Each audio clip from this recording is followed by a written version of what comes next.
Well, the Orioles are 45 games into the season, and we thought we might get an update on what's going on with the franchise. And joining us now from the MASN booth is the Orioles president of baseball operations, Andy MacPhail. And Andy, let's start with the delicate one first off. A lot of speculation with the club off to a bad start about a possible managerial change. That intensified after the 1-4 road trip and the day off yesterday. Now, we can all speculate all we want, fans, media, club broadcasters, whatever. But the truth is the only two opinions that matter are yours and Peter Angelos's. Where are you on what has become a lingering and very delicate subject? Well, Jim, as I've been telling everybody that, as they ask those questions, our focus now remains on trying to do what we can to make the player personnel issues as good as we can. Regretfully, we had our hands full recently as two more relievers went on the DL. So right now we're down to probably we've lost 5 potential late inning relievers. So we're down to our option 6. So most of our time was spent on what we were going to do to try to augment the bullpen, look at our internal options, look at our external options, see what we could do to try to right the ship given the fact that we've lost so many potential late inning guys. Andy, you've been a master at the big trade in your career, going back to your days in Minnesota, then with the Cubs, and here with the Orioles. Having said what you just said, is this the time? Is it appropriate now to maybe change or shake up the culture in the clubhouse by maybe going out and making some big personnel moves? Well, I think that market will just increase over time as we get closer to the trade deadline in July 31, and the clubs have a better idea who the pretenders are, who the true contenders are. Their needs might evolve over, you said we're 45 games through, their needs might evolve over the next couple months or so. So that market's going to become more and more active over time. There really aren't too many early buyers at this stage, certainly nobody that's really willing to pay a premium for, getting into the market first. Andy, in view of all of the setbacks that this organization has had so far, it's really kind of unusual any team would have to endure that much. Has it really put a thought in your mind that you need to change the overall plan that you've had for the last couple of years here? No, I think we had to do the same thing we had to do. We had to get younger. We had to focus on pitching. We really needed to build a nucleus of young, talented players through our system. We needed to make an investment in our infrastructure, our scouting and development. We've done that internationally. We've done that, fortunately, with our spring training set up at the present time.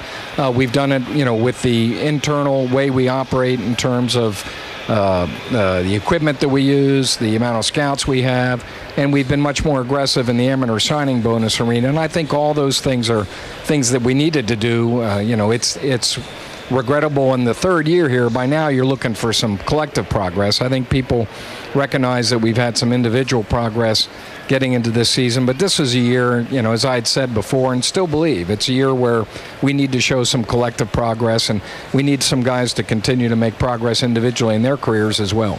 Well, talking about the progress here at the major league level, you kind of have to look at Garrett Atkins. He's been a name that's been in the news quite a bit lately, really struggling to get off to a start here. And I know that his past numbers have really proved that he was going to be a guy that was going to come in here and really pick up some of the slack. It really hasn't worked out for him. What are your thoughts on what's going to happen there? Well, we need to get more production out of first base. I'm sure Garrett be the first guy to tell you, whoever's over there, we need to get more out of that position.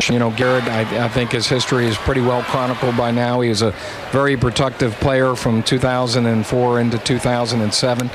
Had a bad year in 2009. We thought we could recoup the bat. We're still working at that. We understood that it was a risk, but the only real potential threats out there in this offseason market were corner outfielders that, A, we didn't feel like that was our greatest need at the time, and B, probably not a great place for us to spend those kind of resources when we had other needs to address. So we took a one-year type gamble, and we'll see how it plays out. Unfortunately, that's the nature of our business. You can't be afraid to swing for the fences occasionally and try to get some reclamation projects in there. And Garrett's been a slow starter. I'm sure he would like to have contributed more at this stage of the game. And obviously, if we don't get the kind of production out of first base that we feel we need out of that position, then we're going to have to look at our options.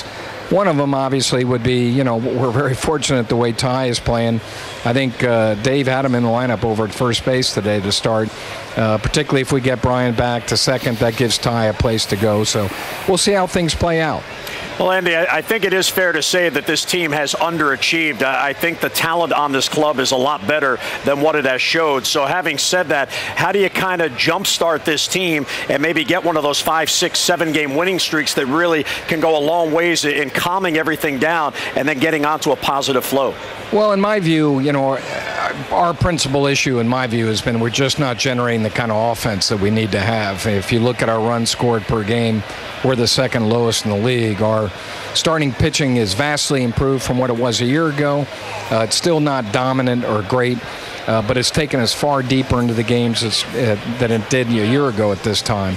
Our issue is that we're in a lot of close games. And we don't make a play defensively, or we don't get some hits.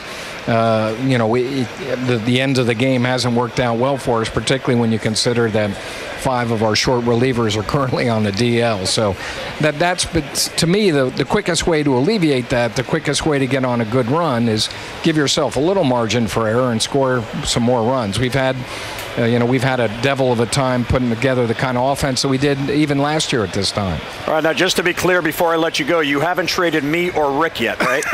I've been tempted. We're on the bubble. I don't think that's going to. I don't think you guys are our problem, though. I do appreciate the thought, though. All right, Andy, thanks so much for joining us. We very much appreciate it.